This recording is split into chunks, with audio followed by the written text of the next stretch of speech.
18h55, Radio Broadcast, toujours depuis la Bellevilloise à Paris, dans le 20e arrondissement. Sylvain Cavé, bonjour. Bonjour Alain. Sylvain, tu représentes la société Soundfor. Soundfor.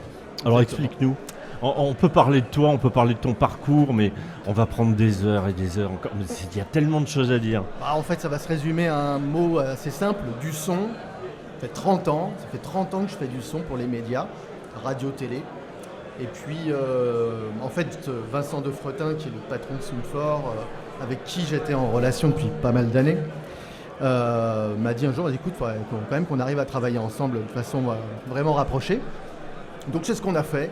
J'ai dit, qu'est-ce que tu voudrais faire? J'ai dit, écoute, moi, la relation client que je fais déjà pour mes clients, pour le son, de manière générale, je vais la continuer et puis peut-être travailler avec toi, avec les équipes de développement de Soundfor, pour rajouter des fonctionnalités, les aider quelque part à appréhender aussi des marchés, des choses comme ça. Alors Soundfor, pour présenter la société sommairement, c'est qui? Ils font quoi précisément? Quels sont leurs clients aujourd'hui? Alors Soundfor, c'est des fabricants de traitement de son, de traitement d'antenne, donc l'équipement qui sert à normaliser en fait tout le contenu en fait, qui est diffusé. Donc aujourd'hui, oui, c'est une équipe, il y a une fabrication de process hardware, donc des box qui sont fabriqués en Bulgarie, donc en Europe, avec un process industriel normalisé extrêmement qualitatif. Et puis depuis quelques années, en fait, on est dans ce qu'on appelle la virtualisation des processeurs, donc les box petit à petit disparaissent. Et c'est vrai que Soundfor a été un des pionniers vraiment là-dedans, à fabriquer des processeurs totalement virtualisés, donc des softwares. Dédié à la diffusion sur les canaux numériques et les canaux FM. Donc il y a Vincent Defretin qui est le boss, Camille qui est le boss du développement et puis des équipes qui font le développement des solutions logicielles. Alors toi, ton rôle, c'est de leur apporter des conseils, mais sous quelle forme? Alors oui, le rôle, c'est de rapporter en fait des retours de clientèle. Parce que moi, je suis en fait, comme tu le sais Alain, puisqu'on a eu la chance de travailler ensemble, très longtemps. d'être en fait le lien entre la direction des programmes, la direction des antennes et la technique. Et donc, lorsqu'ils ont des velléités sur le son, sur des couleurs particulières, ils font appel à mes services. Donc moi, j'arrive en tant que consultant. Je peux placer certains produits et avec Soundfor, je permets d'avoir un retour direct des ressentis antennes en disant tiens voilà, on a besoin de ça, on aimerait plus ceci, plus cela. Et donc moi, je vais orienter chez Soundfor au développement, des fois les challenger pour arriver à ces résultats-là. Donc voilà. Tu es vraiment la passerelle entre le client et la société. En fait, c'est vraiment la relation client. Voilà, tu vas vraiment conseiller le client, tu vas conseiller la société, tu vas répondre à des besoins qui sont différents et quelque part qui sont convergents. Complètement. Parce qu'ils ont tous les deux la même problématique. Bien et sûr. Toi, tu vas essayer d'apporter la solution technique et en même temps en ayant ce recul que tu as toujours eu sur le son. Tout à fait. Et ton expertise pour pouvoir apprécier le son et le modifier en conséquence. Alors tu as fait du traitement de son aussi pour des radios nationales. Toujours. Et ça c'est important. On peut citer quelques marques. On peut citer Lagardère, RFM, Europe 1, Europe 2. Des chaînes de télé aussi, comme LCI, c'est assez vaste. Alors, sachant que les problématiques d'une chaîne de télé qui est sur la TNT, mais aussi sur des box, n'est pas du tout la même qu'une radio FM. Tout à fait. En fait, c'est ça, le principe du traitement de son, c'est d'arriver à fabriquer un gabarit qui soit en fait un pivot entre les différents vecteurs de diffusion, que ce soit la FM, le DAB, le numérique, ce qu'on appelle le webcast, ou même le podcast. Aujourd'hui, on traite aussi les podcasts parce qu'on oublie qu'une radio, malgré tout, c'est un produit. Et que ce produit, les gens, ils aiment ce produit-là, ils adhèrent à ce produit-là. Donc quand on leur offre un produit en podcast, il faut qu'il ait la même couleur, qu'on ne soit pas dans une couleur totalement différente. Alors ça veut dire, oui, moi je parlais de contenu, tu parles de produit, oui. Quelque part ça se rejoint aussi. Un contenu éditorial avec des sources de diffusion qui sont différentes. Bien sûr.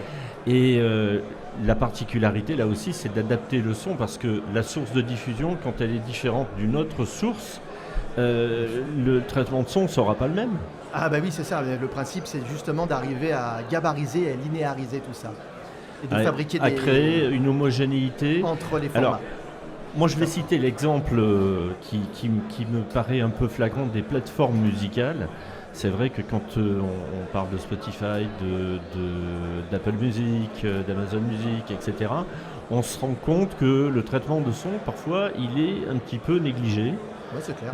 Alors quand on écoute un titre des années 70 et juste derrière un titre, une nouveauté, Actuel, bien un sûr. titre actuel, il y a vraiment Il y a un gap. distanciel, il y a un Énorme. gap qui est énorme. Bien sûr. Et dans ces cas-là, est-ce que ces gens-là, ils sont susceptibles de faire appel à toi pour trouver des solutions, ou pour l'instant ils ne se posent pas du tout la question? Bah, pour l'instant, en fait, ils ne se posent pas tellement la question parce qu'en fait, ils sont quelque part liés contractuellement avec les maisons de disques, avec les œuvres qui leur sont du catalogue qui leur sont fournies par les majors, et que quelque part, c'est le mastering un peu spécifique pour eux qu'il aurait, par exemple, Apple Music a un Apple Mastering qui est fait où les œuvres sont Ils ont fait des masterisées. efforts d'ailleurs, Oui, Apple est pour moi un des meilleurs. avec l'audio spatial. Voilà, ouais, avec l'Atmos. Bon, l'audio spatial, on se demande si quelque part c'est pas un peu un gadget.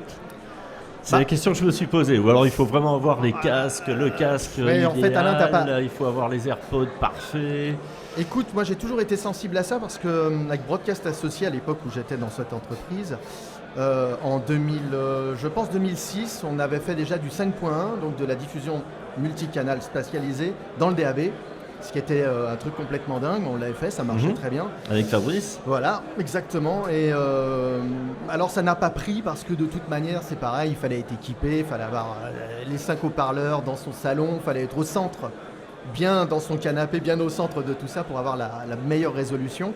Bon, maintenant en fait on s'aperçoit que ça a tellement évolué, on a ce qu'on appelle le binaural qui permet une écoute spatialisée au casque, ce qui est utilisé par Apple dans le cadre du Dolby Atmos binaural qui est proposé.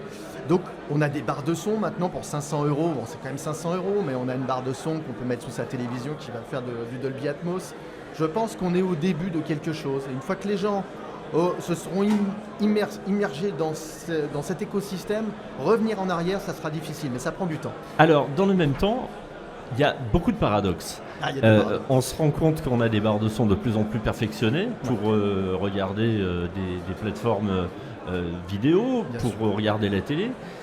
Et puis, on voit aussi dans la rue des ados qui se baladent avec leur smartphone et qui écoutent la musique sur un smartphone un petit peu comme quand nous on écoutait la radio. Là, je ne veux pas jouer les vieux briscards, mais quand on écoutait la radio sur un petit transistor et qui se contrefichent éperdument du son, alors que à leur âge, on avait envie d'avoir la super chaîne stéréo, la super chaîne hi-fi. Et là, il y a des paradoxes qui se créent. Alors, est-ce que ça, c'est quelque chose qui est pris en considération aujourd'hui par des gens comme toi, Oui, alors qui nous, sont des amateurs et des amoureux du son? Oui, lorsqu'on fait même du son de télé, de toute manière, que ce soit une chaîne d'info par exemple, on va le tester sur un smartphone. Parce que si c'est très intelligible sur ce type de plateforme avec les contraintes, y compris les enceintes connectées, il faut savoir que on va dire 60% des enceintes connectées sont en mono. Mhm. Donc le paradoxe il est là. Nous la mono, c'était le truc de nos C'est- grands-parents. c'est ça. C'est pas possible. Donc voilà. Et en fait, il y a aussi un paradoxe de consommation de la musique parce que quand on était, moi j'ai 54 ans. Quand on avait un peu d'argent de poche anniversaire, première chose qu'on allait faire avec notre billet de 50 € ou de 100 balles, on allait acheter des disques. Bien sûr. Voilà. Et aujourd'hui, c'est vrai que la consommation de la musique, c'est plus pareil. Les jeunes n'achètent plus, ne consomment plus la musique de la même manière. Elle est jetable. Elle est à l'instantané. Un titre, il va durer 3 semaines. Au bout de 3 semaines, il est burné, il disparaît. Après, on peut aussi conserver ses playlists sur les on plateformes, peut les conserver la réécouter. playlist. Mais Sachant ça, que si on arrête l'abonnement, On perd tout. tout disparaît. et ça, c'est un peu un geste. Conserver sa playlist, c'est presque un peu un geste d'ancien, Mhm. comme nous. Oui. Les jeunes, en fait, ils écoutent à l'instantané sur YouTube ou sur Spotify quand ils ont un compte ou Deezer. Mais on va dire, ils ne conservent pas forcément. Ils n'ont pas cet instinct de conservation. Ils ont l'instinct, par contre, de trouver tout de suite le truc. Mais Et il y a ils vont aussi écouter des choses très différentes aussi. Hein. Voilà, et puis il y a aussi cette culture de savoir qu'ils peuvent revenir plus tard pour écouter ce qu'ils ont laissé tomber il y a Oui. quelques mois ou quelques années Oui. assez facilement. Oui. Alors Voilà. après, là on est dans le domaine de la radio, on aura l'occasion au cours de ces 2 jours de salon de l'évoquer, mais c'est vrai que la radio elle rentre en concurrence directe avec ces plateformes qui ont une offre qui est pléthorique, avec pour des abonnements relativement corrects. Ça augmente régulièrement. Ça augmente, mais ça reste très accessible. Bien sûr. C'est l'équivalent d'un prix du prix d'un disque, et on a toujours acheté plus d'un disque par clair. mois. Et en même temps, il n'y a plus de pub, il n'y a plus rien. Donc on a quand même des infos sur les artistes, on a des infos sur les albums, on a les paroles des titres. on a des playlists qui sont personnalisées, on a des radios qui sont personnalisées. Et ça rentre en concurrence directe avec les radios FM musicales. Je ne parle pas des radios de contenu. On est dans un autre univers et dans un autre registre. Mais il y a encore plein de choses à imaginer, à repenser, je pense.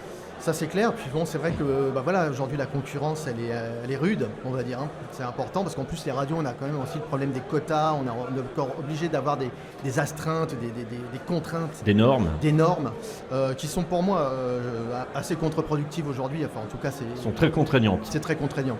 Donc voilà, mais bon c'est vrai que moi j'adore la radio, moi la radio c'est ma vie. Oui, c'est notre passion première. Donc écouter une playlist Spotify, ça va me plaire 5 minutes, au bout de 5 minutes, le titre me convient pas, je trouve que c'est pas le bon mood, c'est pas la bonne ambiance, il n'y a pas d'intelligence, ou alors l'intelligence elle est artificielle.